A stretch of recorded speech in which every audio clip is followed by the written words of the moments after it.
ഗുരുർബ്രഹ്മാ ഗുരുർവിഷ്ണു ഗുരുദേവോ മഹേശ്വരഃ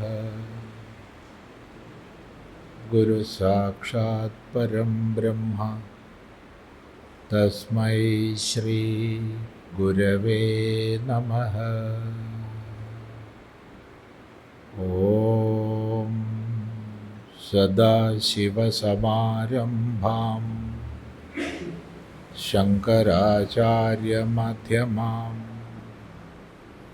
അസ്മദാചാര്യപര്യന്താം വന്ദേ ഗുരുപരമ്പരാം. നമ്മൾ വിവേക ചൂടാമണിയിൽ 77 ശ്ലോകങ്ങളാണ് ശ്രദ്ധിച്ചത്. 78-ാം ശ്ലോകം ഇന്ന് ശ്രദ്ധിക്കണം. അവിടെ സ്ഥൂല ശരീരത്തെ വർണ്ണിച്ചു. കർമ്മബദ്ധരായി വീണ്ടും വീണ്ടും എങ്ങനെ ശരീരത്തിൽ വന്നു പോകുന്നു എന്നുള്ളത് പറഞ്ഞു, സൂചിപ്പിച്ചു. തുടർന്ന് സാധകന് വിവേകത്തെ ജനിപ്പിക്കാൻ വേണ്ടി വിഷയങ്ങളെക്കുറിച്ചുള്ള വിചാരമാണ് ചെയ്യുന്നത്. കഴിഞ്ഞ ഭാഗങ്ങൾ ഓർമ്മിക്കണം. വിഷയങ്ങളെക്കുറിച്ച്, വിഷയങ്ങളിൽ ബദ്ധരാകുന്നതിനെക്കുറിച്ച് ഉള്ള പരാമർശമാണ് 78 മുതൽ ഉള്ള ശ്ലോകം. നോക്കൂ. ശബ്ദാദിഭി പഞ്ചഭിരേവ പഞ്ചത്വമാപു സ്വഗുണേന ബദ്ധാഃ കുരംഗമാദംഗപദംഗമേന ഭൃംഗാനര പഞ്ചഭിരഞ്ജിത കിം. ശബ്ദാദിഭി പഞ്ചഭിരേവ പഞ്ചത്വമാപു സ്വഗുണേന ബദ്ധാഃ കുരംഗമാദംഗപദംഗമേന ഭൃംഗാനര പഞ്ചഭിരഞ്ജിത കിം. ശബ്ദാദിഭിഃ പഞ്ചഭിഃ. ശബ്ദാദിഭിഃ പഞ്ചഭിഃ. പഞ്ചഭിഃ 5 കൊണ്ട്. ഏതഞ്ചുകൾ? ശബ്ദം തുടങ്ങിയ 5. ശബ്ദം തുടങ്ങിയ 5 എന്ന് പറഞ്ഞാൽ ശബ്ദം, സ്പർശം, രൂപം, രസം, ഗന്ധം. 5 വിഷയങ്ങൾ. വിഷയങ്ങളിൽ പൊതുവെ മനുഷ്യനെ സംബന്ധിച്ച് നമ്മളൊക്കെ ഏറ്റവും അധികം ഈ ലോകവുമായി ബദ്ധരാകുന്നത് പൊതുവെ രൂപവുമായി ബന്ധപ്പെട്ടിട്ടാണെന്ന് തോന്നുന്നു, നമ്മുടെ അനുഭവജ്ഞാനത്തിൽ. പക്ഷേ ഭൂതങ്ങളുടെ ക്രമം നോക്കിയാൽ ആകാശം, വായു, അഗ്നി, ജലം, ഭൂമി എന്ന ക്രമത്തിൽ ആദ്യം പറയേണ്ടത് സൂക്ഷ്മമായ ആകാശമാണ്. ആ ആകാശത്തിൻ്റെ ഗുണം ശബ്ദമായതുകൊണ്ട് വിഷയങ്ങളെക്കുറിച്ച് നിരൂപണം ചെയ്യുമ്പോൾ എപ്പോഴും നമ്മൾ ശബ്ദത്തിലാണ് ആരംഭിക്കുക. ശബ്ദം, സ്പർശം, രൂപം, രസം, ഗന്ധം, ഈ ക്രമത്തിലാണ് നിരൂപണം ചെയ്യേണ്ടത്. എന്ന് മാത്രമല്ല, സൂക്ഷ്മത്തിൽ നിന്ന് ക്രമികമായിട്ടാണ് സ്ഥൂലത്തിലേക്ക് പോകുന്നത്. അപ്പോൾ ശബ്ദം തുടങ്ങിയ 5 വിഷയങ്ങൾ, ഇതിനെക്കൊണ്ട് സ്വഗുണേന ബദ്ധാഃ പഞ്ചത്വമാപുഃ, പഞ്ചത്വത്തെ പ്രാപിക്കുന്നു. പഞ്ചത്വത്തെ പ്രാപിക്കുക എന്ന് പറഞ്ഞാൽ എന്താ അർത്ഥം? 5ൻ്റെ ഭാവത്തെ പ്രാപിക്കുന്നു എന്ന് പറഞ്ഞാൽ വേർപിരിയുന്നു എന്നർത്ഥം. ശരീരത്തിലെ ഘടകങ്ങൾ വേർപിരിയപ്പോഴാണ് മരണം. അപ്പോൾ പഞ്ചത്വം അപുഹു എന്ന് പറഞ്ഞാൽ മരിക്കുന്നു, നശിക്കുന്നു, നാശത്തെ പ്രാപിക്കുന്നു. പഞ്ചത്വം എന്നുള്ളതിന് നാശം എന്ന് നേരെ അർത്ഥം പറയരുത്, പക്ഷേ ഇവിടെ അങ്ങനെ അർത്ഥം എടുക്കണം. ഒരാളെ കൊണ്ട് നമ്മൾ പറയുകയാണ് അയാൾ പഞ്ചത്വത്തെ പ്രാപിച്ചു എന്ന് പറഞ്ഞാൽ എന്താ അർത്ഥം? അയാളുടെ ശരീരത്തിലെ ആകാശം, വായു, അഗ്നി, ജലം, ഭൂമി എന്നിവ വേർപിരിഞ്ഞു എന്ന അർത്ഥം. ഇപ്പോൾ ഈ 5 ചേർന്നിട്ടാണ് ഈ കാണുന്ന കോലങ്ങളൊക്കെയായി നമ്മൾ ഇരിക്കുന്നത്. ഈ ഭൂതങ്ങൾ ചേരുംപടി ചേർന്നിട്ടാണ് നമ്മുടെ ഈ ഭൂതങ്ങളൊക്കെ ഉണ്ടായിട്ടുള്ളത്. ഭൗതിക സംഘാതങ്ങൾ ഉണ്ടായിട്ടുള്ളത്. അവയുടെ വിഭാഗത്തിലേക്ക് തിരിച്ചു പോകുന്നതിനെയാണ് പഞ്ചത്വത്തെ പ്രാപിക്കുക എന്ന് പറയുക. ഒരാളെ കൊണ്ട് അവൻ പഞ്ചത്വം പ്രാപിച്ചു എന്ന് പറഞ്ഞാൽ 5ലേക്ക് എത്തി എന്നല്ല, മറിച്ച് 5ആയി പിരിഞ്ഞു എന്നർത്ഥം, മരിച്ചു എന്നർത്ഥം. ഇപ്പം നാശത്തെ പ്രാപിക്കുന്നു. എങ്ങനെ? ശബ്ദാദിഭിഹി പഞ്ചഭിഹി ബദ്ധാഹ. ശബ്ദാദിയായിരിക്കുന്ന 5 ഗുണങ്ങളാൽ ബന്ധിക്കപ്പെട്ടിട്ട് നാശത്തെ പ്രാപിക്കുന്നു. ആരൊക്കെ? കുരംഗമാതംഗ പതംഗമീന ഭൃംഗാഹ. കുരംഗമാതംഗ പതംഗ മീന ഭൃംഗാഹ. കുരംഗം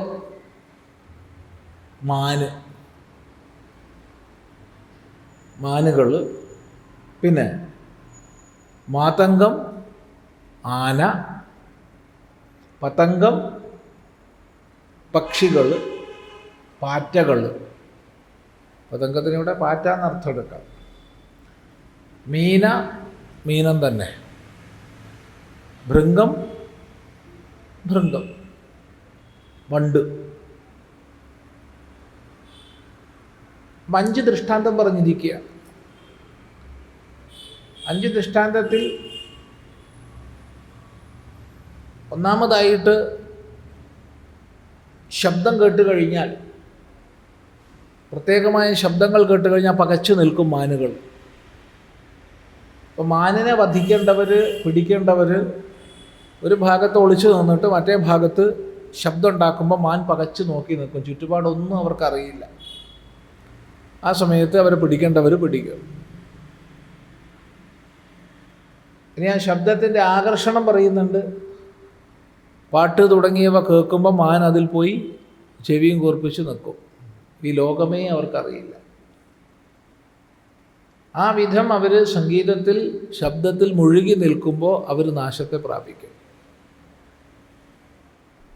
രണ്ടാമതായിട്ട് മാതംഗമാണ് പറഞ്ഞത്.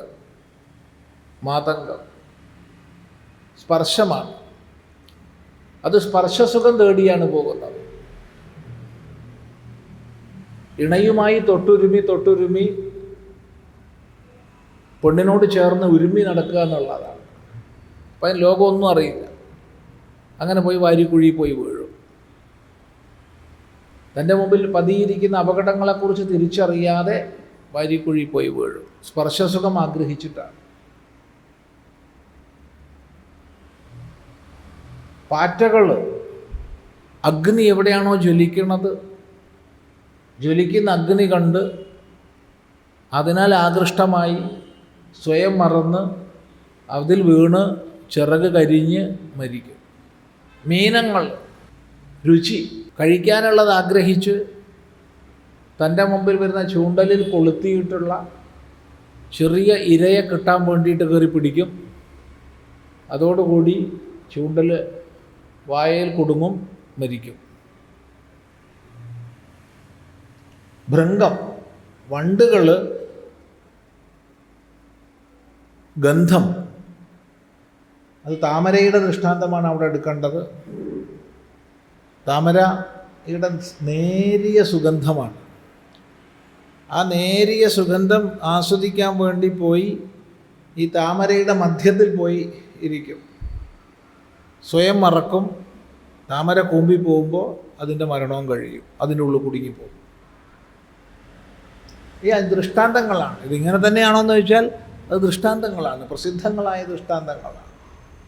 അപ്പോൾ നമ്മൾ ശാസ്ത്രവിചാരം ചെയ്യുമ്പം പലപ്പോഴും പ്രസിദ്ധങ്ങളായ ദൃഷ്ടാന്തങ്ങളെ സ്വീകരിക്കേണ്ടി വരും. അവിടെ ചോദിക്കരുത് എന്ത് വണ്ടിന് രക്ഷപ്പെടില്ലേ എന്ന് ചോദ്യമില്ല, അത് ദൃഷ്ടാന്തമാണ്. അതുപോലെ തന്നെ ആന തൊട്ടുരുമി നടക്കുമ്പോൾ രണ്ടും വീഴില്ലേ? ഇവിടെ ദൃഷ്ടാന്തം ഇതാണ്. അത്രയും ശ്രദ്ധിച്ചാൽ മതി. ദാർഷ്ടാന്തികം മനസ്സിലാക്കാൻ വേണ്ടിയിട്ടാണ് നമ്മൾ ദൃഷ്ടാന്തം പറയുന്നത്. അപ്പോൾ ദൃഷ്ടാന്തത്തിൻ്റെ ഇതര വശങ്ങളെക്കുറിച്ച് ചർച്ച ചെയ്യേണ്ട. ചർച്ച ചെയ്താൽ ഒരു ദൃഷ്ടാന്തത്തിന് ഉത്തരം കിട്ടില്ല. മറിച്ച് എന്തൊരു ദാർഷ്ടാന്തികത്തെ പറയാനാണോ ദൃഷ്ടാന്തം ഉപയോഗിക്കുന്നത് അത് മാത്രമേ ശ്രദ്ധിക്കാൻ പാടുള്ളൂ. അല്ലാതെ പോയി കഴിഞ്ഞാൽ അവിടെ നമ്മൾ തത്വവിചാരം ചെയ്തു കഴിഞ്ഞാൽ ദൃഷ്ടാന്തം ഒന്നും നിലനിൽക്കില്ല. താത്വികമായിട്ടുള്ള അവലോകനമൊന്നും അവിടെ ചെയ്യാൻ പറ്റില്ല. കാരണം പിന്നെ ദൃഷ്ടാന്തം നിലനിൽക്കില്ല. അപ്പം ദൃഷ്ടാന്തം എന്തിനു വേണ്ടിയാണോ അത് മാത്രമേ എടുക്കാൻ പാടുള്ളൂ. അപ്പം ഇവിടെ പ്രത്യേകമായി പറഞ്ഞ ഓരോ ജന്തുവിശേഷവും ശബ്ദം, സ്പർശം, രൂപം, രസം, ഗന്ധം എന്നിവയ്ക്കാണ് പ്രാധാന്യം. അവയാൽ ആകർഷിക്കപ്പെട്ടിട്ടാണ് കുടുങ്ങുന്നത്, അവരുടെ ജീവിതം നശിപ്പിക്കുന്നത്. ഇത്രയും പറഞ്ഞിട്ട് പഞ്ചഭിരഞ്ജിതക്കിം നരഹ, മനുഷ്യനെക്കുറിച്ച് എന്ത് പറയാനാണ്? നരഹ കിം, കാരണം എന്താ? മനുഷ്യന് ഈ അഞ്ചുമുണ്ട്. ഈ അഞ്ചിനാലും ബാധിക്കപ്പെടുന്നവനാണ് മനുഷ്യൻ, അഞ്ചിനാലും ബന്ധിക്കപ്പെടുന്നവനാണ് മനുഷ്യൻ, അഞ്ചിനാലും ആകർഷിക്കപ്പെടുന്നവനാണ് മനുഷ്യൻ. അപ്പം പിന്നെ അവനെക്കുറിച്ച് എന്ത് പറയാനാന്നാ ചോദിക്കണത്? ശബ്ദവും തിരക്കേടില്ല, സ്പർശവും തിരക്കേടില്ല, രൂപവും തിരക്കേടില്ല, രസവും തിരക്കേടില്ല, ഗന്ധവും തിരക്കേടില്ല. ഈ അഞ്ച് വിഷയങ്ങളാലും മനുഷ്യനെ ആകർഷിക്കപ്പെടുന്നുണ്ട്. ഏതാപ്പം മനുഷ്യനെ വിശേഷമായിട്ട് അധികം ബന്ധിക്കണമെന്ന് പറയാൻ പറ്റില്ല. പറ്റുമോ? എന്നാലോചിച്ച് നോക്കുക, പറ്റുമെന്ന്. ഇതെല്ലാം ഒത്തുചേർന്നിട്ടാണ് മനുഷ്യനെ ആകർഷിക്കുന്നത്. ഈ അഞ്ച് വിഷയങ്ങളെ കൊണ്ട് തന്നെ ആകർഷിക്കാനാണ് താൻ തന്നെ പണിയെടുക്കുന്നത്. അല്ല, ശ്രദ്ധിച്ചിട്ടില്ല? ഒരാൾ ഒരു പലഹാരം ഉണ്ടാക്കാമെന്ന് വെച്ചോളൂ, അല്ലെങ്കിൽ പായസമോ എന്തെങ്കിലും ഉണ്ടാക്കാമെന്ന് വിചാരിച്ചോളൂ. പോഷകാംശത്തിനല്ലല്ലോ പായസം കഴിക്കുന്നതാണോ? എന്താ അഭിപ്രായം? ഇത്ര പോഷകം എനിക്ക് കിട്ടും, ഇത്ര പ്രോട്ടീൻ കിട്ടും, അല്ലെങ്കിൽ ഇത്ര കാർബോഹൈഡ്രേറ്റ് കിട്ടും, ഇത്ര വൈറ്റമിൻ കിട്ടുമെന്ന് മനസ്സിലാക്കിയിട്ടല്ലല്ലോ ആരും പായസം കഴിക്കുന്നത്. മറിച്ചത് നാവിനെ സന്തോഷിപ്പിക്കാനാണ്, രുചി. ആ മേഖല കഴിഞ്ഞാൽ പിന്നെ സ്വാദില്ല, വേറെ ഒന്നിനെയും സന്തോഷിപ്പിക്കാനല്ല. പക്ഷെ അപ്പോഴും ഉണ്ടല്ലോ നമുക്ക് ചില ഒരാവശ്യമില്ലാത്ത ചില സുഗന്ധമുള്ള വസ്തുക്കളൊക്കെ ചേർക്കാൻ പാടുപെടും. ഇല്ല, ഒരു രുചി അറിയുണ്ടാവില്ല, എന്നാൽ അതിൻ്റെ ഒരു മണം വേണം സ്വാമി. ശരി, എന്നാൽ മണം മാത്രമേ ഉള്ളോ? അതൊരു അലങ്കരിച്ചൊക്കെ വെക്കലുണ്ട് അതിന്. ഇന്നാളൊരു സ്ഥലത്ത് പോയപ്പോൾ ഒരാളൊരു ഭക്ഷണം കഴിക്കാൻ തോന്നി. ഞാൻ പറഞ്ഞു, അയ്യോ അത് കഴിക്കാൻ തോന്നുന്നില്ല. നല്ലതാണ് സ്വാമി, നല്ലതായതുകൊണ്ട് തന്നെയാണ്, കാരണം ഇത് അലങ്കരിച്ച് വെച്ച് കാണുമ്പോൾ എനിക്കത് എടുക്കാൻ തോന്നുന്നില്ല. അവർ അതിൽ ബീറ്റ്റൂട്ടും ക്യാരറ്റും എന്താ പറയുക തക്കാളിയും പ്രത്യേക രീതിയിൽ എന്ത് താമര പോലെ ആക്കി വെച്ചു. അത് പൊളിക്കാൻ ആർക്കാ തോന്നുക? അത്ര മനോഹരമാക്കി വെച്ചത്. അത് കഴിക്കാനുള്ള സാധനമല്ല, നീ എന്തിനാ ഇങ്ങനെ മുറിച്ച് വെച്ചേ?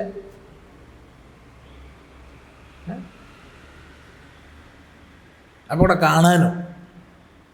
അപ്പോൾ കഴിക്കുക എന്നുള്ളതാണ് ഉദ്ദേശ്യമെങ്കിൽ നാവിൻ്റെതാണെങ്കിൽ നാവ് മാത്രമല്ല മനുഷ്യനെ സംബന്ധിച്ചു ഇതുപോലെയാണ്. കാണാനും കൊള്ളാം സ്വാമി, കേൾക്കാനും നല്ല ശബ്ദമാണ്. ശബ്ദം, സ്പർശം, രൂപം, രസം, ഗന്ധം, ഈ അഞ്ചും കൊണ്ട് കുടുങ്ങുന്നവനാണ് മനുഷ്യൻ. അപ്പം അവൻ്റെ കാര്യം പറയാനുണ്ടോ? കിം എന്ന് ചോദിക്കുകയാണ്. എന്നുവെച്ചാൽ മനുഷ്യൻ ഇന്ദ്രിയങ്ങളാൽ അങ്ങേയറ്റം ബന്ധിക്കപ്പെടും. സ്വഗുണേന നരഹ ബദ്ധ, മനുഷ്യൻ സ്വഗുണത്താൽ ബദ്ധനായിത്തീരുന്നു. കിം, ഇത് പറയാനുണ്ടോ എന്ന് ചോദിക്കുകയാണ്. അപ്പോൾ ഒരു വിഷയത്തിൽ ആകർഷിക്കപ്പെടുന്ന ജന്തു തന്നെ കുടുങ്ങുകയാണ്. 5 വിഷയത്തിൽ ആകർഷിക്കപ്പെടുന്ന മനുഷ്യനെക്കുറിച്ച് പറയാനുണ്ടോ? പിന്നെ മനുഷ്യനാകെയുള്ളത് സമാധാനിക്കാനുള്ളൊരു വകുപ്പുണ്ട് എന്നുള്ളതാണ് മനുഷ്യനാകെ കൂടിയുള്ളൊരു ഗുണം. മറ്റുള്ളവർക്ക് അതില്ല.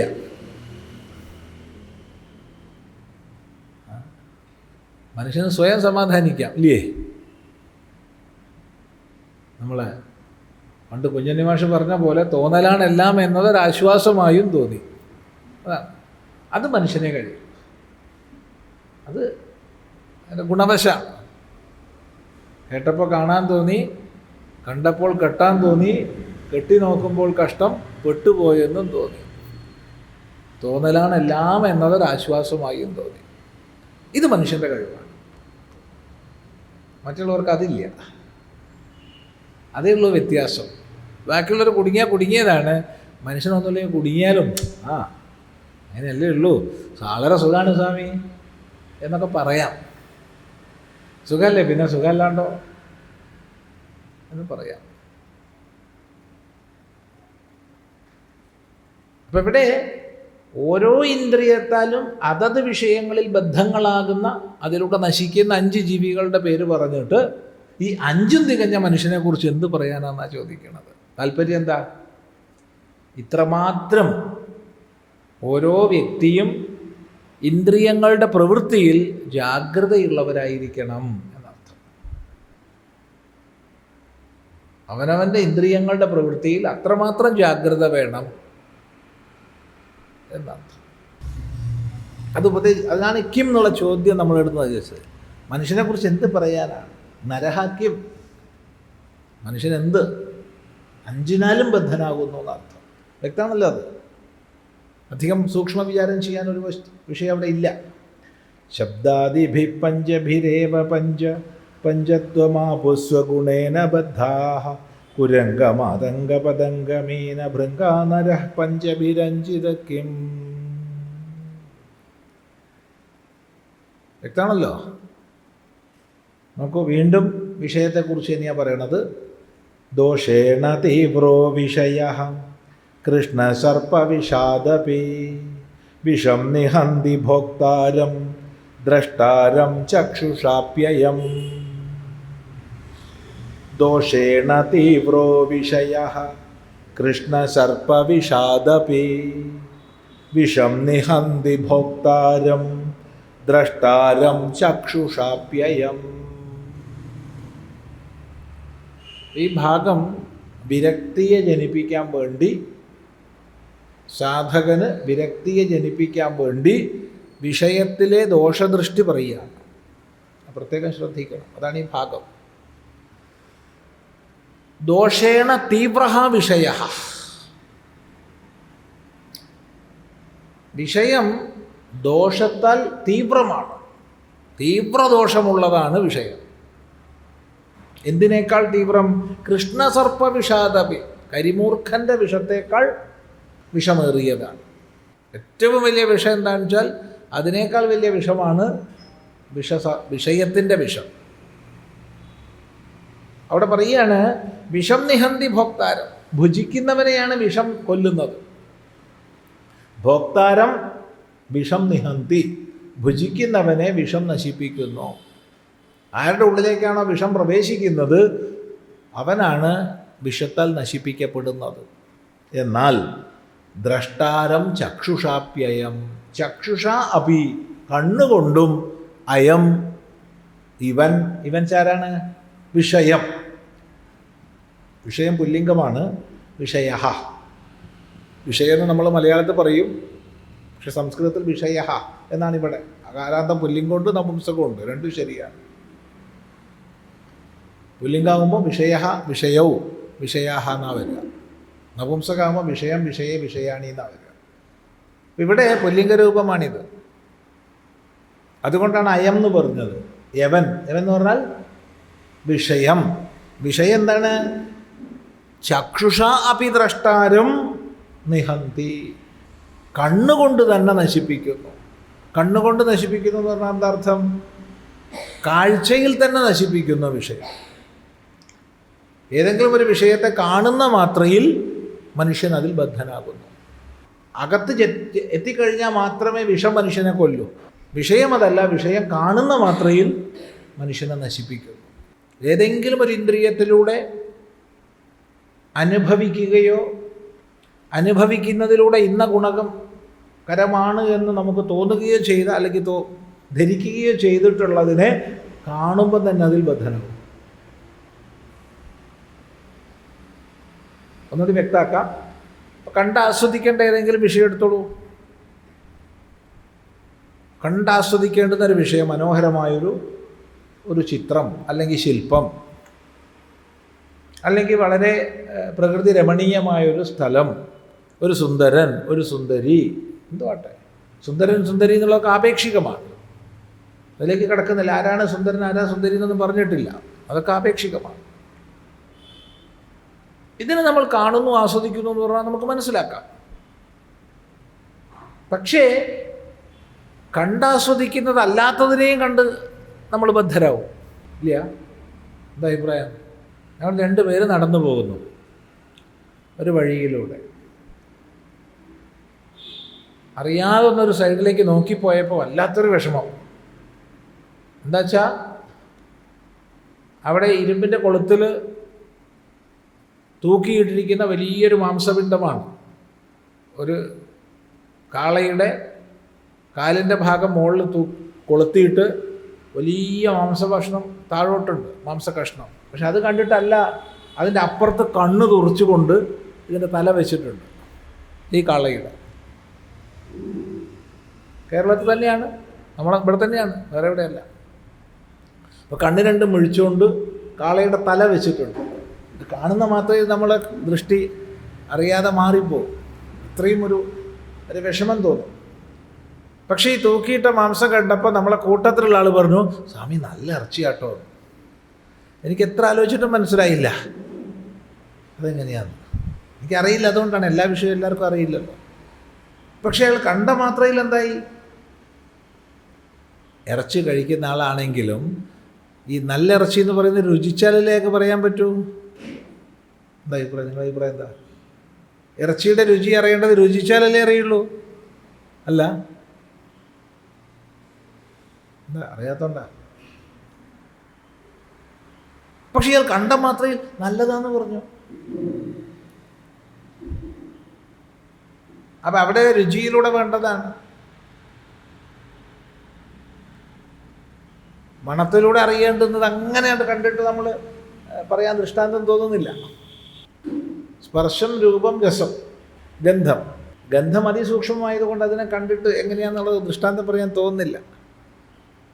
പൂവിൻ്റെ ഒന്നും ദൃഷ്ടാന്തം പറയരുത്. കാരണം പൂവിൻ്റെ സുഗന്ധം കണ്ടിട്ടല്ല ആകർഷിക്കപ്പെടുന്നത്, മണത്താൽ തന്നെ ആകർഷിക്കപ്പെടുള്ളൂ. പൂവിൻ്റെ കാഴ്ചയിൽ ആകർഷിക്കപ്പെടുന്ന രൂപ സൗഭാഗ്യത്തിലാണ്, രൂപസൗന്ദര്യത്തിലാണ്. ഏതായാലും വിഷയം മനുഷ്യനെ കാഴ്ച കൊണ്ട് തന്നെ, കാണുന്നത് കൊണ്ട് തന്നെ ബന്ധിക്കുന്നു. നമ്മളൊക്കെ ലോകത്തിൽ ഭൂരിഭാഗവും കാഴ്ചയാലാണ് ബന്ധിക്കപ്പെട്ടിട്ടുള്ളത്. അല്ലേന്ന് ഓരോരുത്തരും സ്വയം പരിശോധിച്ചാൽ മതി. ഇതൊന്നും താത്വികമായി വിചാരം ചെയ്യേണ്ടുന്ന ഭാഗങ്ങളല്ല. നമുക്ക് നമ്മുടെ പ്രായോഗികമായി നമ്മുടെ ജീവിതത്തിൽ തന്നെ ഒന്ന് നോക്കിയിട്ട് വിലയിരുത്താവുന്ന വിഷയങ്ങളാണ്. നമ്മുടെ ജീവിതത്തിൽ ഏറ്റവും അധികം വിഷയങ്ങളെ നമ്മൾ ശേഖരിച്ച് വയ്ക്കുന്നത് കാഴ്ചയിലൂടെയല്ലേ നോക്കിയാൽ മതി.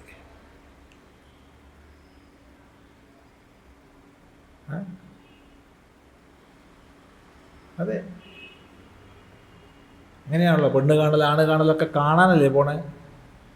അങ്ങനെയല്ല. അറിയാത്തതുകൊണ്ട് ചോദിക്കുക. വേറെ വല്ലതും നടക്കുന്നുണ്ടോ അവിടെ? മണക്കൽ എന്തായാലും നടക്കണില്ല. അങ്ങനെ മണക്കാനൊന്നും ആരും നിന്ന് കൊടുക്കാറില്ല. പിന്നെന്താ, സ്പർശവും പതിവില്ല. ഉണ്ടോ? അപ്പം പിന്നെ നമുക്ക് ഉണ്ടാവും. അത് കാണൽ ചടങ്ങുണ്ടെങ്കിൽ അങ്ങനെ ഉണ്ടാവില്ല. ശബ്ദം ഉണ്ടെന്ന് തോന്നണോ? ഇല്ലേ? ശബ്ദം വർത്താനൊക്കെ പറയുന്ന തോന്നണത്. എന്തായാലും ഞാൻ പോയി നോക്കിയിട്ടില്ല, അവിടെ അറിയില്ല. രസം ഒട്ടുമില്ല, ഗന്ധവും ഇല്ല. കാണാനാ പോണം, ബാക്കിയൊന്നും അറിയണില്ല. കണ്ടിട്ട് ബാക്കിയെല്ലാം വിലയിരുത്തിയ മനുഷ്യൻ.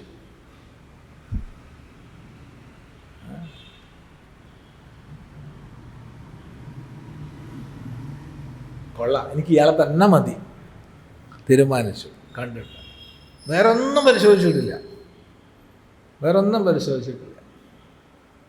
താൻ എന്തെല്ലാം മഹിമ അയാളിൽ കണ്ടോ അതൊരു ദിവസം കൊണ്ട് ഇല്ലാണ്ടായി എന്ന് വെച്ചോളൂ. ഒരു ദിവസം കൊണ്ട് ഇല്ലാണ്ടായി. എന്നാലോ ചിന്തിക്കുക, അത്രയേ ഉള്ളൂ. അത് ഓർമ്മിച്ചാൽ മതി. അധികമൊന്നും പറയുന്നില്ല. ഇനി അധികം പറഞ്ഞിട്ട് ആർക്കും വെറുപ്പ് തോന്നണ്ട.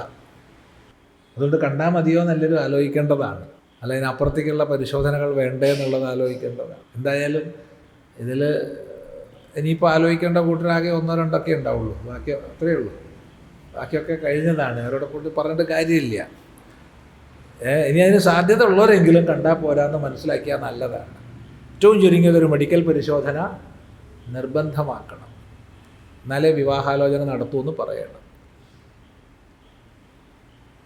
അതിമാരകങ്ങളായ അടുത്ത തലമുറയിലേക്ക് നിർബന്ധമായും വരുന്ന തരം രോഗങ്ങളുള്ളവർ വിവാഹം കഴിക്കാതിരിക്കണം. വിവാഹം കഴിച്ചാൽ തന്നെ കുട്ടികൾ ഉണ്ടാവില്ല എന്ന് തീരുമാനിക്കണം. നമുക്ക് എവിടെയെങ്കിലും ബ്രേക്ക് ചെയ്യണ്ടേ? അല്ലാതെ മെഡിക്കൽ സയൻസ് മാത്രം, ഡോക്ടർമാർ മാത്രം, ഗവൺമെൻറ് മാത്രം വിചാരിച്ചുകൊണ്ട് കാര്യമുണ്ടോ? എത്ര രോഗങ്ങൾ നമ്മൾ വിചാരിച്ചാൽ ഇല്ലാണ്ടാക്കാൻ പറ്റും?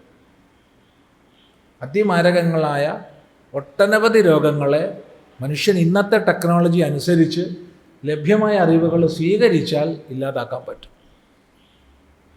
കാരണം ബഹുഭൂരിഭാഗവും ജനിതകമായിട്ട്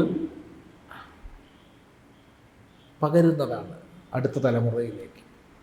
അത് പരിശോധിക്കാനുള്ള എല്ലാ സംവിധാനവും ഇന്നുണ്ട്. എല്ലാ രോഗങ്ങൾക്കും ഇല്ലെങ്കിലും ഭൂരിഭാഗം രോഗങ്ങൾക്കും.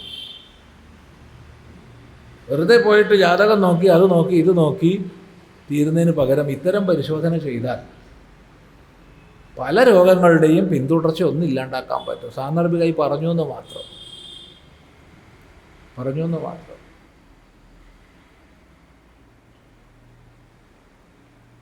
അതുകൊണ്ട് സാന്ദർഭികമായിട്ടാണ് പറഞ്ഞത്, കണ്ടാൽ മാത്രം പോരാന്ന്. നമുക്ക് തന്നെ വളരെ അടുപ്പമുള്ള ഒരാൾ ചിദാനന്ദപുരി സ്വാമിയെ നമസ്കരിക്കും, അതുകൊണ്ട് വലിയ കേമൊന്നുമില്ല, ദക്ഷിണ തരും, അതൊരു കേമം തന്നെ. അങ്ങനെയുള്ള കക്ഷിയാണ്. സ്വയം ഒരു ഡോക്ടറാണ്, വളരെ ഉയർന്ന വിദ്യാഭ്യാസ യോഗ്യതയുള്ള ആളാണ്. അദ്ദേഹത്തിൻ്റെ മക്കന് അതിമാരകമായിരിക്കുന്ന രോഗമാണ്. ആ രോഗം കൊണ്ട് അദ്ദേഹം മരണപ്പെടുകയും ചെയ്തു. ഇയാൾക്ക് മകളുണ്ട്. ഞാൻ ഈ ഡോക്ടറോട് പറഞ്ഞു, അങ്ങ് ഡോക്ടറാണ്, ഞാൻ ഉപദേശിക്കേണ്ടതല്ല, എങ്കിലും നമ്മൾ തമ്മിലെ സ്നേഹത്തിൻ്റെ മുകളിൽ പറയട്ടെ, ദയവ് ഇത് മകളെ കല്യാണം കഴിപ്പിക്കരുത്. കാരണം മകൾ കാരിയറാണെന്നുള്ളത് ഉറപ്പാണ് ഈ രോഗത്തിൻ്റെ. കാരണം കല്യാണം കഴിക്കണം നിർബന്ധമുണ്ടെങ്കിൽ കുട്ടികൾ ഉണ്ടാവാത്ത ഒരാൾക്ക് കഴിപ്പിക്കുക, അല്ലെങ്കിൽ അവർ സ്വയം തീരുമാനിക്കുക കുട്ടികൾ ഉണ്ടാവരുതോ. അതെന്നെയാ സ്വാമി വേണ്ടത്. 2-3 കൊല്ലം കഴിഞ്ഞപ്പോൾ കാഴ്ചയ്ക്ക് ഒരു 10-300 രൂപയെങ്കിലും തോന്നിക്കുന്ന കല്യാണക്കത്തും കൊണ്ടുണ്ട് ആശ്രമത്തിൽ വന്നിട്ട്. ഇതാ അതിൻ്റെ ഭംഗിന്നാ. മോളുടെ കല്യാണമാണ് സ്വാമി, സന്തോഷം. കല്യാണം കഴിഞ്ഞു, കുട്ടി ജനിച്ചു, കുട്ടിക്ക് അതേ രോഗം. ഉറപ്പാണ്, 100% ഉറപ്പാണ്, 99% അല്ല. അത് കരയുന്നു. എന്താവശ്യത്തിനാണ് കരയണത്? കരഞ്ഞിട്ട് വല്ല അർത്ഥമുണ്ടോ? എന്തെങ്കിലും അർത്ഥമുണ്ടോ കരഞ്ഞിട്ട്? കരയുന്നു, അല്ലാണ്ടെന്താ? ഒരു പ്രയോജനം കരയുന്നില്ല. വിവരമില്ലാത്ത കുഴപ്പമല്ല. ഇതാണ് മനുഷ്യൻ്റെ കുഴപ്പം. അംഗീകരിക്കാൻ സാധിക്കായില്ല. സാന്ദർഭികമായി പറഞ്ഞതാണ്, അതാർക്കും മറ്റു വിഷമമൊന്നും ആവശ്യമില്ല. അപ്പോൾ കണ്ടാൽ മാത്രം പോരാ എന്നാ പറഞ്ഞതിൻ്റെ അർത്ഥം. എന്തായാലും ജ്യോത്സ്യരെ അടുത്ത് ഓടിപ്പോയിട്ട് എന്തൊക്കെ ചെയ്യും ഇല്ലേ? കല്യാണത്തിൻ്റെ കുറിപ്പടിയൊക്കെ കൊണ്ട് പോയില്ല. അതിന് പേര് നല്ലൊരു ലാബ് പോയിട്ട് ഒരു പരിശോധന ചെയ്ത് ചെക്കൻ്റെയും പെണ്ണിൻ്റെയും റിസൾട്ട് നോക്കി നല്ലൊരു മെഡിക്കൽ എക്സ്പേർട്ടിനെ കൊണ്ടുവന്ന് അപഗ്രഥിപ്പിച്ചിട്ട് മാത്രം കല്യാണം കഴിച്ചാൽ എത്ര രോഗങ്ങൾ ഇല്ലാണ്ടാക്കാൻ പറ്റുമെന്ന് സാന്ദർഭികമായിട്ട് ആലോചിച്ച് നോക്കുക. ഒരഭിപ്രായത്തിന് വേണ്ടി വിട്ടുതരികയാണ്.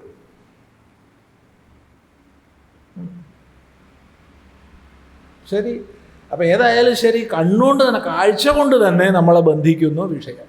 ഇതാണ് വിഷയത്തിൻ്റെ അതിതീവ്ര വിഷഭാവം. കാരണം വിഷം കഴിച്ചാലേ, അല്ലെങ്കിൽ അകത്തെത്തിയാൽ മാത്രമേ കൊല്ലുള്ളൂ. വിഷയം അതല്ല. വിഷയം കാണുമ്പോൾ തന്നെ, കാണുമ്പോൾ മാത്രമേ ഉള്ളൂ, കേൾക്കുമ്പോൾ അതെ. ചിലതൊക്കെ കേട്ട് കഴിഞ്ഞാൽ നമ്മളതിൻ്റെ പിന്നാലെ പോകും, ചിലതൊക്കെ മണത്ത് കഴിഞ്ഞാൽ നമ്മളതിൻ്റെ പിന്നാലെ പോകും. ശബ്ദം, സ്പർശം, രൂപം, രസം, ഗന്ധം, ഓരോന്നും അതിൻ്റെ നിലയ്ക്ക് നമ്മളെ ആകർഷിച്ച് നശിപ്പിക്കും. ഇതാണ് പറയുന്നത്.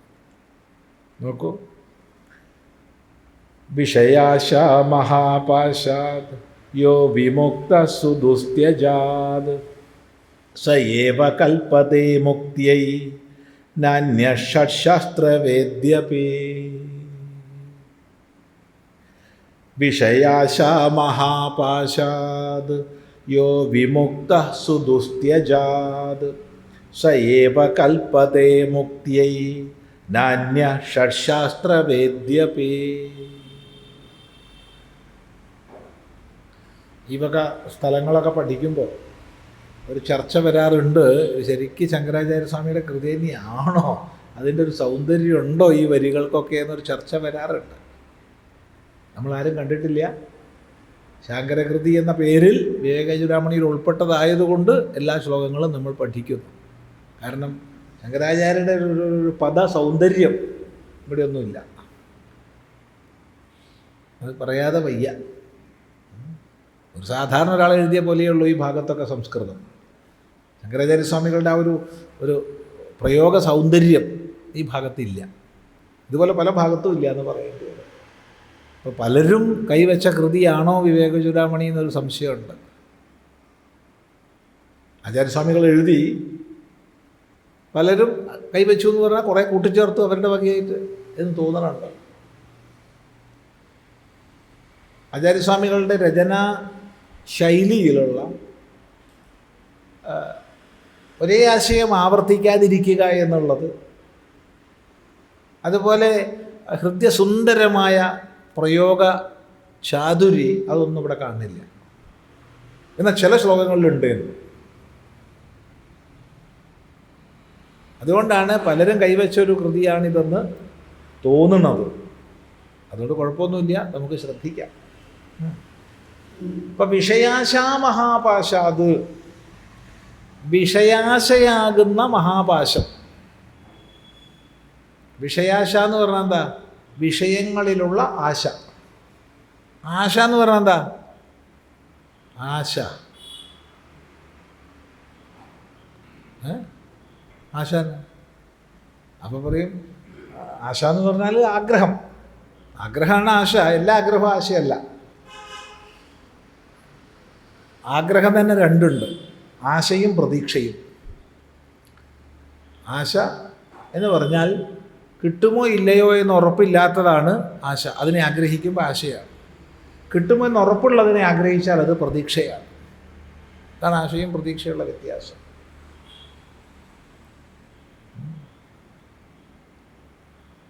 കേരളത്തിൻ്റെ പ്രധാന ഇൻഡസ്ട്രി ഒന്ന് ലോട്ടറി. അപ്പം ഞാൻ ലോട്ടറി ടിക്കറ്റ് എടുത്തു. എത്രയാ? 10 കോടി. അപ്പോൾ 10 കോടി കിട്ടും, 10 കോടി കിട്ടും, 10 കോടി കിട്ടുമെന്ന് ഞാൻ ആഗ്രഹിക്കുകയാണ്. അതെന്താണ്? ആശയാണ്, പ്രതീക്ഷയല്ല. കഷ്ടകാലത്തിന് ഞാനെടുത്ത ടിക്കറ്റിനാണ് 1ാം സമ്മാനം. ഉറപ്പിച്ചു, ഒരു സംശയമില്ല, 10 കോടി എനിക്ക് അടിച്ചു. അപ്പം ഞാൻ ആഗ്രഹിക്കുകയാണ് അതൊന്ന് കിട്ടിയാൽ മതിയായിരുന്നു. നമ്പർ എനിക്ക് അടിച്ചുകൊണ്ട് പൈസ കിട്ടില്ലല്ലോ. പൈസ കിട്ടാൻ താമസമുണ്ട്.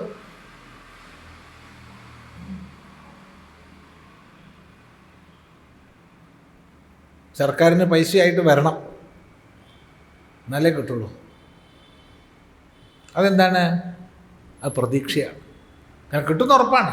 എപ്പോൾ കിട്ടും? കിട്ടും, എന്തായാലും കിട്ടും, കിട്ടാതിരിക്കില്ല. അപ്പം ഇവിടെ വിഷയാശ, ഇതിനെ പ്രാപിച്ചാൽ സുഖമുണ്ടാവുമെന്ന് നമ്മൾ ആശിക്കുക. ആ ആശയെ പാശമായിട്ട് കൽപ്പിച്ചിരിക്കുക. പാശം എന്ന് പറഞ്ഞാൽ കയറ്, നമ്മളെ കെട്ടുന്നത്. എന്തിനാലാണോ നമ്മൾ കെട്ടപ്പെടുന്നത്, അതാണ് കയറ്, പാശം. അപ്പോൾ വിഷയങ്ങളിലുള്ള ആശയാകുന്ന കയറ്, അതിൽ നിന്ന്, കെട്ടിൽ നിന്ന്, യഹാ വിമുക്തഹ, യാതൊരുവൻ വിമുക്തനാണോ, എങ്ങനെയുള്ളതിൽ നിന്ന്? സുദുസ്ത്യജാത്. സുദുസ്ത്യജാത്, രക്ഷപ്പെടാൻ അങ്ങേയറ്റം പ്രയാസമുള്ള, എളുപ്പമല്ല, ദുസ്ത്യജമാണ്, ഒട്ടും എളുപ്പമല്ല ഇന്ന് രക്ഷപ്പെടാൻ. ത്യജിക്ക് എളുപ്പമല്ല. കാരണം ഈ ആശയാകുന്ന പാശം ഉപേക്ഷിക്കാൻ തോന്നുന്നുണ്ടോ? തോന്നില്ല. ഇപ്പം ഇല്ലയെന്നേ ഉള്ളൂ. നാളെ ശരിയാവും.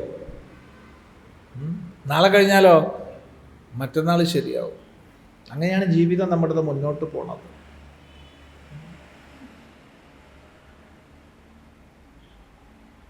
മരണമെന്ന അവശ്യം ഭാവിയായത് ഉണ്ടെന്ന് പോലും ഓർമ്മയില്ല. ഒരു മുത്തശ്ശി വിഷമം പറഞ്ഞിട്ടുണ്ട്. വളരെ വലിയ മുത്തശ്ശിയാണ്. എൻ്റെ മോൻ എത്ര നന്നായിട്ടാണ് സ്വാമി എന്നെ നോക്കണത്, എന്തൊരു സ്നേഹപൂർവ്വം അവൻ എന്നെ നോക്കണത്. പക്ഷെ അവൻ മരിച്ചാൽ എന്നെ ആരാ നോക്കുക? മനസ്സിലായില്ല? അതെ, തമാശയല്ല, സത്യമായിട്ടത് യാതൊരു അസത്യമല്ല ഈ പറഞ്ഞത്. ഒരു കള്ളത്തരമില്ല, ഉള്ളതുപോലെ പറയുക. അപ്പോൾ മരിച്ചാൽ എന്നെ ആര് നോക്കും? അറിയപ്പെടുന്ന അങ്ങനത്തെ പ്രത്യേക രോഗങ്ങളൊന്നും മകനോട്ടില്ലേനും. അപ്പോൾ ഈ മുത്തശ്ശി എന്താ വിചാരിക്കണത്? എനിക്ക് മരണമില്ല എന്നാണ്. ജീവിതത്തിൽ ആശ നോക്കുക എന്തൊക്കെയാണ്. നമ്മൾ ഓരോരുത്തരും അങ്ങനെയാണ്. ഇന്നത് കിട്ടി, നാളെ അത് കിട്ടും, മറ്റന്നാൾ അപ്പുറത്തേക്ക് കിട്ടും, ഇങ്ങനെ ഇങ്ങനെ ഇങ്ങനെ പോവുകയാണ്. ഒന്നിൻ്റെ പിറകെ ഒന്നായി ആശ ചേർത്ത് പിരിച്ച് പിരിച്ച് പിരിച്ച് ഇങ്ങനെ ജീവിതം മുന്നോട്ട് കൊണ്ടുപോവുകയാണ്.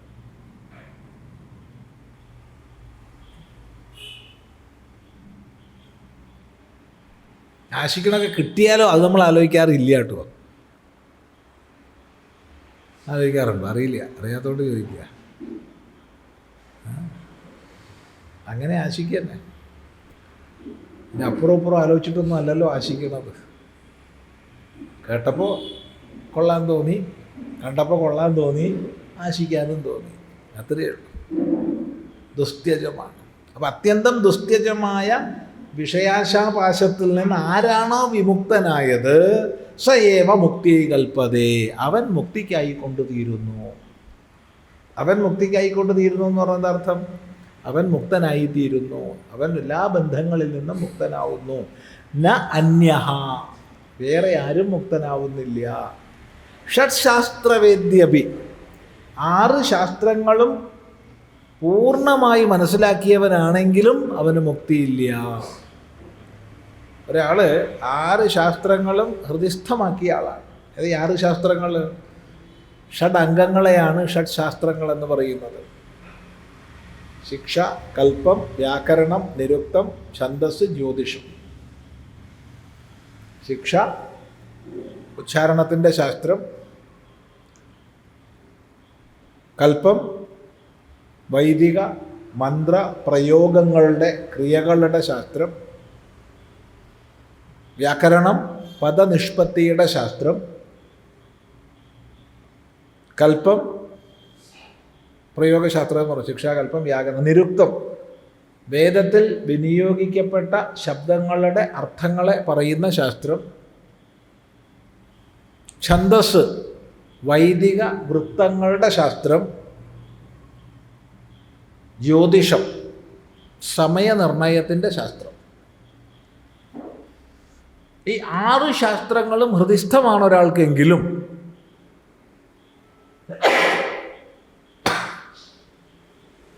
ഈ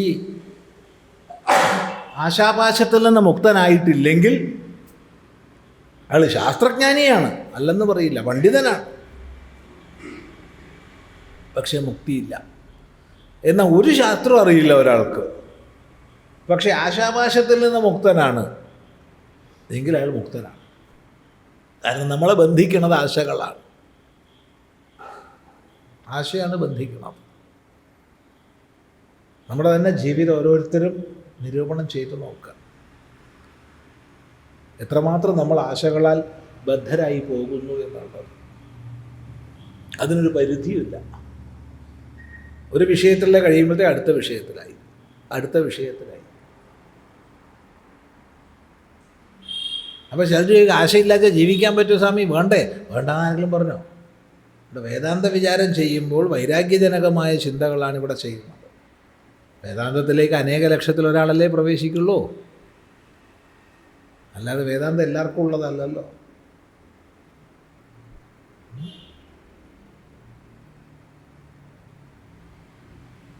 ശ്രദ്ധിക്കുക.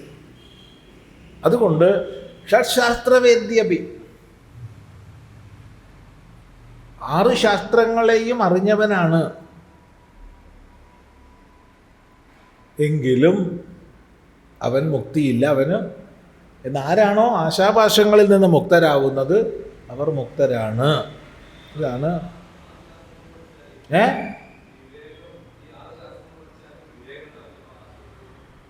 6 ശാസ്ത്രങ്ങൾ പഠിച്ചാൽ വിവേകം ഉണ്ടായാൽ വൈരാഗ്യം ഉണ്ടാവും.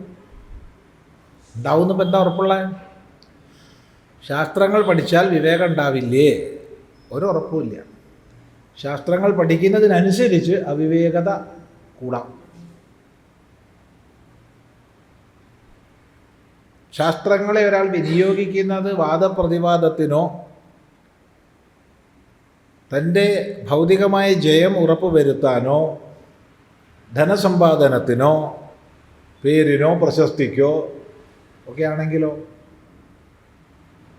എന്തിനാണ് ശാസ്ത്രത്തിൻ്റെ വിനിയോഗം? അപ്പോൾ വിവേകം ഉണ്ടാവും എന്ന് പറയാൻ വയ്യ. മിക്കവാറും ശാസ്ത്രജ്ഞാനത്തിലൂടെ അവിവേകമാണ് വർദ്ധിക്കുന്നത്. ഞാൻ വിദ്വാനാണെന്ന അഭിമാനമാണ് വർദ്ധിക്കുന്നത് ഭൂരിഭാഗം. നമുക്കറിയില്ല, പുറമേ നിന്ന് ആർക്കും ആരെയും വിലയിരുത്താൻ പറ്റില്ല. പുറമേ നിന്ന് ആർക്കും ആരെയും വിലയിരുത്താൻ പറ്റില്ല. പക്ഷെ പൊതുവെ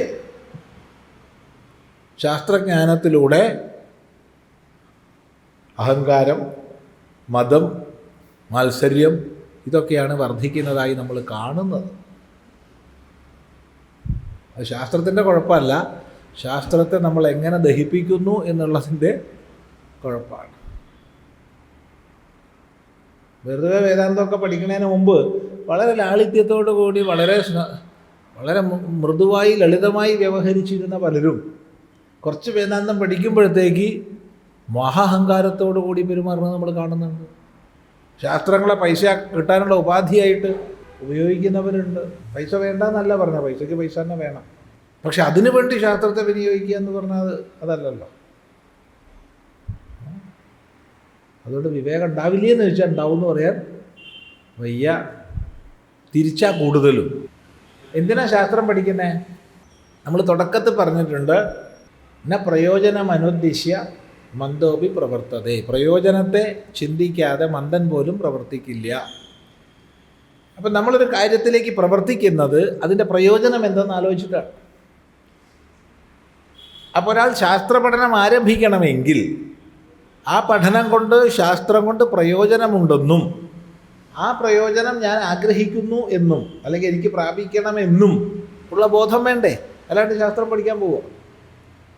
ഒരാൾ പറഞ്ഞു, ഇവിടെ ശാരദാ അദ്വൈതാശ്രമത്തിൽ ഇത്ര മണിക്ക് വേദാന്ത പഠനമുണ്ട്. ആരാ അതിന് പോകുള്ളൂ? അതിന് പോയി ശ്രമിച്ചാൽ എന്തോ പ്രയോജനമുണ്ടെന്നും ഒന്ന്, രണ്ട്, ആ പ്രയോജനം ഞാൻ ഇച്ഛിക്കുന്നുണ്ടെന്നും ഉണ്ടെങ്കിൽ മാത്രമല്ലേ പോകുള്ളൂ, അല്ലെങ്കിൽ പോവുക. ഹലോ, ശരിയല്ലേ പറഞ്ഞു? ഒന്ന്, പ്രയോജനം ഉണ്ടെന്നറിയണം. രണ്ട്, ആ പ്രയോജനം ഞാൻ ഇച്ഛിക്കുന്നു എന്ന് പറഞ്ഞു. കാരണം പ്രയോജനമില്ലാത്തൊരു വ്യവഹാരം ഇല്ല. എല്ലാത്തിനും പ്രയോജനമുണ്ട്. പ്രയോജനമില്ലാത്ത ഒരു പണിയും ലോകത്തില്ല. ഉണ്ടോ? എന്തെങ്കിലും പണി ആർക്കെങ്കിലും പറയാൻ പറ്റുമോ പ്രയോജനമില്ലാത്ത പണി? എല്ലാത്തിനും എന്തെങ്കിലും പ്രയോജനം ഉണ്ടാവും. ആ പ്രയോജനം ഞാൻ ഇച്ഛിക്കുന്നുണ്ടെങ്കിൽ മാത്രമേ ഞാൻ പ്രവർത്തിക്കുള്ളൂ. അപ്പോൾ ശാസ്ത്രം പഠിക്കുന്നത് എന്തിനു വേണ്ടി? ആ ബോധം ഉണ്ടെങ്കിലേ ശാസ്ത്രം പഠിക്കാൻ പോകും, അല്ലെങ്കിൽ പോകില്ല.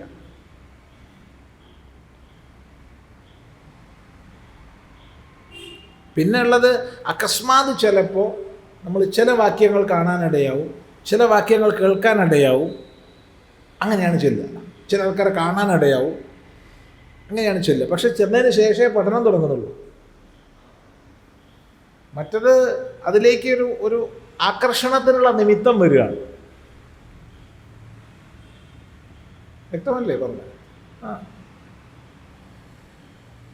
അല്ല, പഠിച്ചിട്ട് ഭ്രാന്തായി പോകുമല്ലോ. ഭക്ഷണം കഴിക്കാണ്ട് ആർക്കും ദഹനക്കേട് വന്നത് കേട്ടിട്ടില്ല. ഭക്ഷണം കഴിക്കാത്ത ആർക്കും ദഹനക്കേട് വന്നത് ഞാൻ കേട്ടിട്ടില്ല. നിങ്ങളാരെങ്കിലും കേട്ടിട്ടുണ്ടോ? കേട്ടിട്ടുണ്ടോ? ഉണ്ടെങ്കിൽ പറയൂ. ഉണ്ടോ?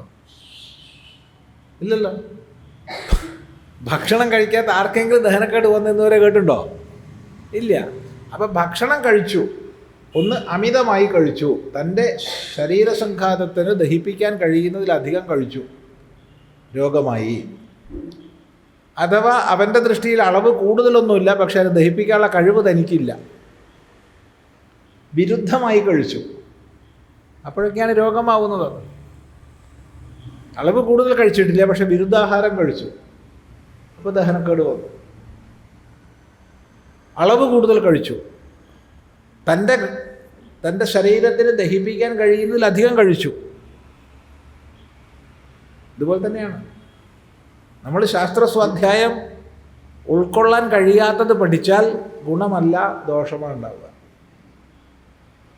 അവനവന് ദഹിപ്പിക്കാൻ കഴിയാത്ത ശാസ്ത്രം പഠിക്കാൻ പോയാൽ ഗുണമല്ല ഉണ്ടാവുക, ദോഷം ഉണ്ടാവുക, ദഹനക്കേട് വരും. അതാണ് പലപ്പോഴും നമുക്ക് പറ്റുന്നത്. ടോപ്പ് വേദാന്തം തുടക്കത്തിൽ അങ്ങ് പോയി പഠിക്കും, തനി വട്ടാവും. വേണ്ടെന്താ?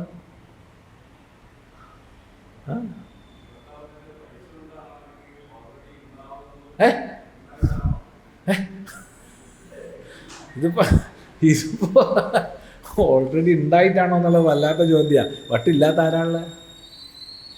എനിക്കുണ്ട്, നിങ്ങൾക്കാർക്കല്ലാത്ത. ഇത് കുറച്ചൊരു ഡിഗ്രിയുടെ മാറ്റമല്ലേ ഉള്ളൂ. ഒരു 2 ലൈൻ വെച്ചിട്ട് ഈ ലൈനിന് അപ്പുറത്തുള്ളൊരു വട്ടാണ് ഇപ്പുറത്തുള്ളൊരു വട്ടാണെന്ന് നടുക്കുള്ളവരല്ലേ പറയണത്. മനസ്സിലായില്ല? ഈ ലൈനിൻ്റെ മുകളിലും ഈ ലൈനിൻ്റെ താഴത്തേക്കും വട്ടാന്ന് നടുക്കുള്ളവർ പറയുന്നു.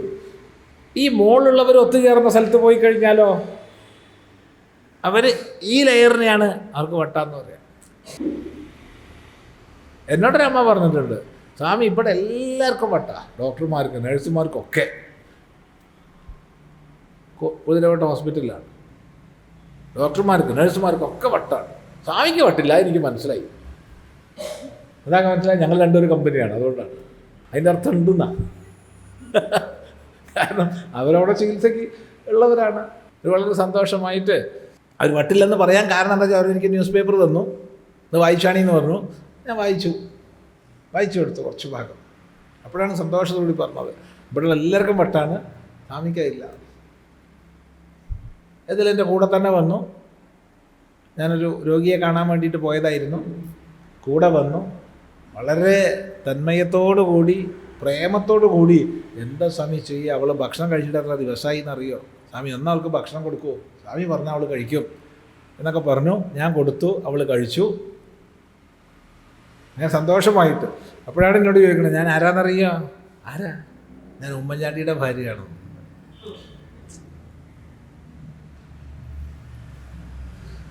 അല്ലാന്ന് പറയണോ? ആണെന്ന് പറയണോ? ഒന്നും പറയണ്ടല്ലോ, ഏകദേശം മനസ്സിലായല്ലോ. ഉമ്മൻചാണ്ടി പാവം കണ്ടിട്ടും കൂടി ഉണ്ടാവില്ല. ഇതാണ് സ്ഥിതി. അപ്പോൾ ഈ വട്ടെന്ന് പറഞ്ഞാൽ ഇപ്പോൾ ഒരു അഡ്ജസ്റ്റ്മെൻറ്റ് മുകളിൽ നമ്മളങ്ങനെ പോവുകയാണ്, അത്രയേ ഉള്ളൂ. ദഹിക്കാത്തത് ഉള്ളിൽ കിടന്നാൽ അത് അജീർണ രോഗം വരും. അതുപോലെ തന്നെയാണ് ശാസ്ത്രം തുടങ്ങിയ വിഷയങ്ങളിൽ, വേദാന്തത്തിൽ മാത്രമല്ല ഏത് വിഷയമായാലും അച്ഛനമ്മമാരുടെ നിർബന്ധത്തിന് വഴങ്ങി സ്വയം താല്പര്യമില്ലാത്ത വിഷയങ്ങൾ പഠിക്കാൻ പോയിട്ട് തനി വട്ടായി ജീവിതം മുഴുവൻ നശിച്ച ഒരുപാട് പേരറിയാം. പ്രത്യേകിച്ച് MBBS-നൊക്കെ പിടിച്ചു ചേർത്തിരിക്കുക, എഞ്ചിനീയറിങ്ങിന് പിടിച്ചു ചേർത്തിരിക്കുക അച്ഛനും അമ്മയും. കുട്ടിക്ക് ആപ്റ്റിറ്റ്യൂഡേ അതല്ല, കുട്ടിയുടെ ഗുണഘടനയെ അതല്ല. പിന്നെ അച്ഛനെ വിഷമിപ്പിക്കേണ്ട, അമ്മേനെ വിഷമിപ്പിക്കേണ്ട പറഞ്ഞ് ഇത് പോയി ചേരുകയും ചെയ്യും. പിന്നെന്താവും? അബദ്ധാവും. വേദാന്തത്തിൽ മാത്രം അല്ല എന്ന് പറയാനായി പറഞ്ഞ്. അല്ലെങ്കിൽ ചിലർ വേദാന്തത്തെ കുറ്റം പറയും, സ്വാമി വേദാന്തം പഠിച്ചിട്ട് വട്ടായി പോയി പറയും. വേദാന്തം പഠിച്ചിട്ടല്ല വട്ടാവണത്, ഉൾക്കൊള്ളാൻ കഴിയാത്തത് ഏത് പഠിച്ചാലും പ്രശ്നമാണ്. അതിനാണ് അധികാരി നിരൂപണം നമ്മൾ ആദ്യം ചെയ്തത്. അധികാരി ആരാണെന്ന് മനസ്സിലാക്കിയിട്ട് മാത്രമേ ആ വിഷയത്തിൽ പ്രവർത്തിക്കാൻ പാടുള്ളൂ. ചിന്തിക്കാത്ത കുഴപ്പമില്ല. ആദ്യം അത് ചിന്തിച്ചിട്ടില്ല, ആദ്യം അതല്ലേ ചിന്തിച്ചേ? അധികാരീച്ച വിഷയ സംബന്ധശ്ച പ്രയോജനം ശാസ്ത്രാരംഭ ഫലം പ്രാഹുരനുബന്ധ ചതുഷ്ടയം. ആദ്യം പഠിച്ചിട്ടേ മറ്റ് വിഷയങ്ങളിലേക്ക് കടന്നിട്ടുള്ളൂ. അപ്പോൾ ആ ചോദ്യം വരുന്നില്ല. ശരി. ആപാത വൈരാഗ്യവതോ മുമുക്ഷൂൻ ഭവബ്ധിപാരം പ്രതിയാതുമോദ്യതാൻ ആശാഗ്രഹോ മജ്ജയതേന്ദരാളേ വിഗൃഹ്യ കണ്ഠേ വിനിവർത്തിയ വേഗാത്. ആപാത വൈരാഗ്യവതോ മുമുക്ഷൂൻ ഭവബ്ധിപാരം പ്രതിയാതുമോദ്യതാൻ ആശാഗ്രഹോ മജ്ജയതേന്തരാളേ വിഗൃഹ്യ കണ്ഠേ വിനിവർത്തിയ വേഗാത്. നോക്കൂ, ആപാതവൈരാഗ്യവതഃ മുമുക്ഷൂൻ. ആപാതം പരിപൂർണമായിട്ട്. ഇനി അവിടെ ആപാദ എന്നായാലും തെറ്റില്ല, ശരിയാണ്. ആപാദ പാഠഭേദം അംഗീകരിക്കാം. ആപാദം പൂർണ്ണമായിട്ട്. വൈരാഗ്യവതഃ വൈരാഗ്യത്തോടൊത്തവരെ, പൂർണ്ണമായി വൈരാഗ്യമുള്ളവരെ. ആരെ? മുമുക്ഷൂൻ, മുമുക്ഷുക്കളെ, മോക്ഷമിച്ഛിക്കുന്നവരെ. ഇപ്പോൾ വൈരാഗ്യമില്ലാത്തവരല്ല, ഒട്ട് മുമുക്ഷു അല്ലാതെയുമല്ല. ഒന്ന് മുമുക്ഷുവാണ്, രണ്ട് വൈരാഗ്യവുമുണ്ട്. വ്യക്തമാണല്ലോ. അങ്ങനെയുള്ളവരെ പോലും, എങ്ങനെയുള്ളവരെ? ഭവാബ്ധിപാരം പ്രതിയാതുമുദ്യതാൻ, ഈ ഭവസമുദ്രത്തിൻ്റെ മറുകരയിലേക്ക് കടക്കാൻ ഇച്ഛിക്കുന്നവരെ. ഒന്നാമത്തെ പ്രശ്നം, വൈരാഗ്യം ഉണ്ടാവില്ല ജനങ്ങൾക്ക്. ഇവിടെ വൈരാഗ്യമുണ്ട്. രണ്ട്, മുമുക്ഷു, മോക്ഷേച്ഛ ഉണ്ടാവില്ല. മനുഷ്യനായിട്ടുണ്ടെങ്കിലും മോക്ഷേച്ഛ ഉണ്ടാവില്ല. ഇവിടെ മോക്ഷേച്ഛയുമുണ്ട്. മൂന്നാമത്തെ പ്രശ്നം, മുമുക്ഷുവാണ്, മോക്ഷേച്ഛ ഉണ്ട്, പക്ഷേ അതിനുള്ള പ്രയത്നമൊന്നും ചെയ്യാൻ പറ്റില്ല. ഇവിടെ പ്രയത്നവും ചെയ്യുന്നുണ്ട്. ശ്രവണം, മനനം, നിധിധ്യാസനം, ഗുരുസേവ, ശാസ്ത്രസ്വാധ്യായം, ഇങ്ങനെ എന്തെല്ലാം ഒരു മുമുക്ഷു സാധനാവിശേഷങ്ങളെ അനുഷ്ഠിക്കണോ അത് മുഴുവൻ ചെയ്യുന്നുണ്ട് പോരെ. എന്നിട്ട് പോലും ആശാഗ്രഹ, ആശയാകുന്ന മുതല, അല്ലെങ്കിൽ ഗ്രഹം എന്നുള്ളതിന് കൊമ്പൻ സ്രാവെന്നും അർത്ഥം പറയാം.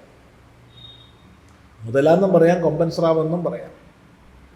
ആശയാകുന്ന കൊമ്പൻ സ്രാവ്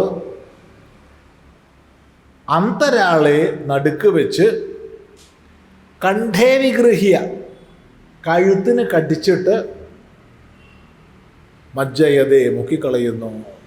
അപ്പം നോക്കൂ, ഒന്ന് മുമുക്ഷുവാണ്, രണ്ട് പരിപൂർണമായ വൈരാഗ്യമുണ്ട്, മൂന്ന് ഭവസമുദ്രത്തെ മറുകര കടക്കാൻ പ്രയത്നിക്കുന്നവനാണ്, എല്ലാ ഗുണവും തികഞ്ഞവനാണ്. അങ്ങനെയുള്ള ആളെപ്പോലും ആശാഗ്രഹം, ആശയാകുന്ന മുതല കഴുത്തിന് കട്ടിച്ച് കൊന്ന് അവൻ്റെ വഴി തടയുന്നു. ഇതാണ് ആശയുടെ സ്വഭാവം. ആശയെ ഇവിടെ ഗ്രഹമായിട്ട് മാനിച്ചു. ഗ്രഹം എന്ന് പറഞ്ഞാൽ, ഗ്രഹം എന്നുള്ളത് സാമാന്യ അർത്ഥം മുതലാന്നാണ്. കൊമ്പൻ സ്രാവിനെയും പറയാറുണ്ട്. ഇത് ഭവാബ്ധിയാണല്ലോ, ഭവസമുദ്രമാണല്ലോ. ഇപ്പോൾ സമുദ്രമായതുകൊണ്ട് മുതല എന്ന് പറയുന്നതിനേക്കാൾ നല്ലത് കൊമ്പൻ സ്രാവ് എന്ന് പറയുന്നതാണ്. കാരണം മുതല പൊതുവെ സമുദ്രത്തിലില്ലല്ലോ.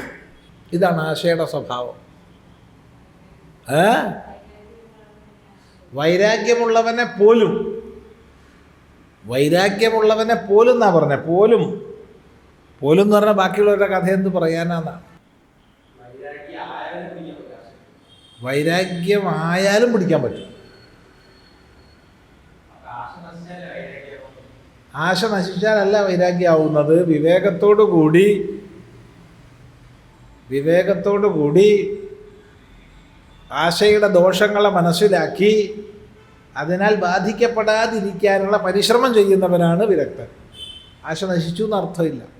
ഒരാൾക്ക് വൈരാഗ്യമുണ്ടെന്നുള്ളത് കൊണ്ട് അവൻ വിജ്ഞാനിയാണെന്ന് അർത്ഥമില്ല. വളരെ വിരക്തനായി സാധനാമാർഗത്തിൽ ജീവിച്ച് മുന്നോട്ട് പോകുന്ന സമയത്ത് പതുക്കെ പതുക്കെ പതുക്കെ വിഷയങ്ങളിൽ ആഭിമുഖ്യം ചെറിയ ചെറിയ രീതിയിൽ വന്ന് ആ ചെറുത് വലുതായി വലുതായി മിനിയാന്ന് ഞാൻ വിരക്തനായിരുന്നു എന്നുള്ള സ്ഥിതി വരും. ചോർന്നു പോകും. കാരണം വിരക്തനായി എന്നുള്ളത് കൊണ്ട് വിജ്ഞാനിയാണെന്ന് അർത്ഥമില്ല. അപ്പോൾ ഏത് വിഷയത്തിലായാലും രസം ഉള്ളിലുണ്ടാവും. വിഷയാ വിനിവർത്തന്തേ നിരാഹാരസ്യ ദേഹിന രസവർജം രസോപ്യസ്യ പരം ദൃഷ്ട്വാ നിവർത്തതേ എന്ന് ഗീതയിൽ പറയുന്നത് ശ്രദ്ധിക്കുക. അപ്പോൾ വിഷയത്തിൽ രസം ഉണ്ടാവും. ആ രസം വളരാനുള്ള സാഹചര്യം വന്നു കഴിഞ്ഞാൽ അത് വളരും. അപ്പോഴാണ് മിനിയാന്ന് വിരക്തനായിരുന്നു എന്നുള്ള സ്ഥിതി വരിക. ഇത് പുറമേ നിന്ന് ഒരാൾക്ക് വിലയിരുത്താൻ പറ്റില്ല. എല്ലാവരും കൗപീനം കാരണമെന്ന് പറഞ്ഞില്ലേ, എല്ലാവരും കൗപീനം കാരണമാണ്, പ്രസിദ്ധമാണ്. രണ്ട് വിരക്തന്മാർ, സാധകന്മാർ, മുമുക്ഷുക്കൾ, ഒന്നിച്ചു കഴിഞ്ഞവർ, ധാരാളം യാത്രകൾ അവർ ഒന്നിച്ച് നടത്തിയതാണ്. ഏതോ സന്ദർഭത്തിൽ അവർ പിരിഞ്ഞു, ഒരാളൊരു സ്ഥലത്ത് താമസമാക്കി, കാലം വളരെ കഴിഞ്ഞു, രണ്ടാമനെ ഒന്നാമനെ കാണണമെന്നൊരു താല്പര്യം വന്നു, അങ്ങനെ കറങ്ങി ഒന്നാമനെ ഇരിക്കുന്നിടത്തേക്ക് വന്നു. നോക്കുമ്പോഴത്തേക്ക് വീടും കുടുംബമായിട്ട് കഴിയുകയാണ്. എന്തേ പറ്റിയത്? നീ വിരക്തനായിരുന്നല്ലോ. വിരക്തനായിരുന്നു, നമ്മൾ രണ്ടും വിരക്തന്മാരായിട്ട് ഒന്നിച്ച് കഴിഞ്ഞവരാണ്. എന്താ പറ്റിയത്? ഒന്നും പറയാനാണ്. എല്ലൊരു കൗപീനം കാരണം ഉണ്ടായിട്ടുള്ളതാണ്, വേറൊന്നുമില്ല. കാരണം കൗപീനം മാറിയിടുന്നു ദിവസവും, അത് എലി മുറിക്കുന്നു, എന്ത് ചെയ്യും? അപ്പോൾ ആൾക്കാർ ഉപദേശിച്ച് ഒരു പൂച്ചയെ വളർത്തിയാൽ മതി, എന്നാൽ എലിയുടെ ഉപദ്രവം ഉണ്ടാവില്ല. അങ്ങനെ പൂച്ചയെ വളർത്തി, പൂച്ചയ്ക്ക് പാല് കൊടുക്കണ്ടേ? എന്ത് ചെയ്യും? ഇല്ലെങ്കിൽ പൂച്ച ഇവിടെ നിൽക്കും, അടുത്ത വീട്ടിൽ പോകില്ലേ? അവൻ്റെ എലീനെയല്ലേ പൂച്ച ഓടിക്കുക. അപ്പോൾ പിന്നെ ഒരു പശു ആവാമെന്ന് വിചാരിച്ചു. ഭക്തന്മാർ ഇതൊക്കെ കൊടുക്കുകയും ചെയ്യും. അങ്ങനെ ഭക്തന്മാർ പശുവെ കൊടുത്തു, പൂച്ചയായി, പശുവായി. പശുവിന് തൊഴുത്ത് വേണ്ടേ? വേണം. കറക്കാൻ ആൾ വേണ്ടേ? ഞാൻ വിരക്തനല്ലേ? വിരക്തനാകുമ്പോൾ ദിവസം കറക്കാൻ പറ്റുമോ? അല്ലേ? അപ്പം അതിനൊരു സ്ത്രീ ആവട്ടെ എന്ന് വിചാരിച്ചു. സ്ത്രീയായിട്ട് കുറച്ചു കാലം ഒന്നിച്ച് കഴിഞ്ഞപ്പോൾ കല്യാണം കഴിക്കാമെന്ന് വിചാരിച്ചു. കല്യാണം കഴിച്ചപ്പോൾ പിന്നെ കുട്ടിയാവാമെന്ന് വിചാരിച്ചു. ഇതൊക്കെയാകുമ്പോൾ പിന്നെ വീട് അതിനനുസരിച്ച് വേണ്ടേ? വീടുമായി. പിന്നെ ഇപ്പം എന്തിനാപ്പോൾ കൗപീനം? അത്രേ ഉണ്ടായുള്ളൂ. അപ്പോൾ വിരക്തി ഇല്ലായിരുന്നു അയാൾക്ക് ആദ്യം എന്ന് ചോദിച്ചാൽ, ആദ്യയാൾ വിരക്തനായിരുന്നു, അല്ലാന്ന് പറയരുത്, അല്ലാന്നൊരിക്കലും പറയരുത്. ഇപ്പം നമുക്ക് ഓരോരുത്തർക്കും കുറച്ച് ശാസ്ത്രം പഠിച്ചിട്ടുണ്ടെങ്കിൽ വളച്ചൊടിച്ച് വ്യാഖ്യാനിക്കാനൊക്കെ കഴിയുമെന്നുള്ളതാണ് ആകെയുള്ളൊരു മഹിമ. പക്ഷേ അതുകൊണ്ട് വസ്തുത അല്ലാതാകുന്നില്ല. ഉള്ളു നീറുന്നത് അവനവൻ്റെ മാത്രം അനുഭവമായിരിക്കും, മറ്റാരുടെ അനുഭവമായിരിക്കില്ല. ഇത് ചിന്തിക്കേണ്ടതാണ്. വൈരാഗ്യത്തെക്കുറിച്ച് പാഠമെടുത്തു. വൈരാഗ്യത്തെക്കുറിച്ച് വലിയ സുദീർഘമായൊരു കൃതിയാണ്. അത് വ്യാഖ്യാനിക്കുകയാണ്. അപ്പോൾ വ്യാഖ്യാനിച്ചപ്പോൾ ഇയാളൊന്നും പ്രതീക്ഷിച്ചതല്ല ശാസ്ത്രപ്രവർത്തനം ചെയ്തത്, വേറെ ഒന്നുമില്ല, ശാസ്ത്രപ്രവർത്തനമാണ്. അപ്പോൾ തരക്കേടില്ലാത്തൊരു ദക്ഷിണ കിട്ടി. തരക്കേടില്ലാത്ത ദക്ഷിണ കിട്ടിയപ്പോൾ രണ്ടാമത്തെ ദിവസം കുറച്ചും കൂടി ദക്ഷിണ കൂടുതൽ കിട്ടി. മൂന്നാമത്തെ ദിവസം എന്താ തോന്നുന്നത്? ദക്ഷിണ കിട്ടാൻ വേണ്ടി വൈരാഗ്യത്തെ വ്യാഖ്യാനിക്കാൻ തോന്നി. ഒന്നാമത്തെ ദിവസം എന്താ ഉണ്ടായത്? വൈരാഗ്യത്തെക്കുറിച്ച് വ്യാഖ്യാനിച്ചപ്പോൾ ദക്ഷിണ കിട്ടി. രണ്ടാമത്തെ ദിവസം എന്തുണ്ടായി? വ്യാഖ്യാനം നന്നായപ്പോൾ കുറച്ചും കൂടി ദക്ഷിണ കൂടുതൽ കിട്ടി. മൂന്നാമത്തെ ദിവസമോ ദക്ഷിണ കിട്ടാൻ വേണ്ടി വ്യാഖ്യാനിക്കാൻ തുടങ്ങി. അത്രയേ ഉള്ളൂ. അപ്പോൾ ചിദാനന്ദ ഗുരുസ്വാമിയുടെ പ്രഭാഷണ യജ്ഞം ഉണ്ടായിരിക്കുന്നതാണ്. എന്താ ലക്ഷ്യം? ദക്ഷിണ കിട്ടാൻ, അല്ലാണ്ട് പിന്നെ പുറത്തത് പറഞ്ഞാൽ ഞങ്ങൾ തരില്ല, അതുകൊണ്ട് നിങ്ങളെയൊക്കെ നല്ല വേദാന്തം പഠിപ്പിക്കാനാണെന്ന് ഞാൻ പറയും. വസ്തുത ചിദാനം കിട്ടാനാണ്, മറ്റെന്തിനാ? അതുകൊണ്ട് വിരക്തി ഉണ്ടെങ്കിൽ പിന്നെ വിഷയം വരുമോ എന്ന് ചോദിച്ചാൽ വരും. അത്രയും കരുതലോടുകൂടി കഴിയണമെന്നർത്ഥം, യാതൊരു സംശയമില്ല. അപ്പോൾ അപാത വൈരാഗ്യമുണ്ട്. 2 മുമുക്ഷുവാണ്.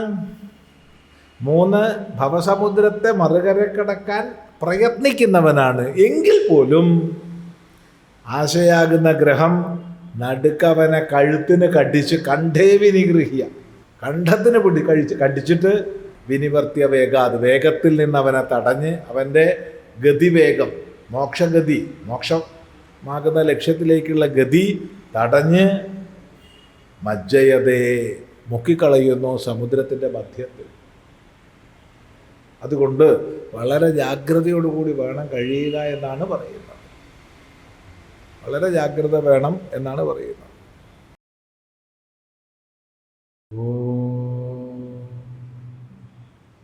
ഗുരുർ ബ്രഹ്മ ഗുരുർ വിഷ്ണു ഗുരുർദേവോ മഹേശ്വരഃ ഗുരു സാക്ഷാത് പരം ബ്രഹ്മ തസ്മൈ ശ്രീ ഗുരവേ നമഃ.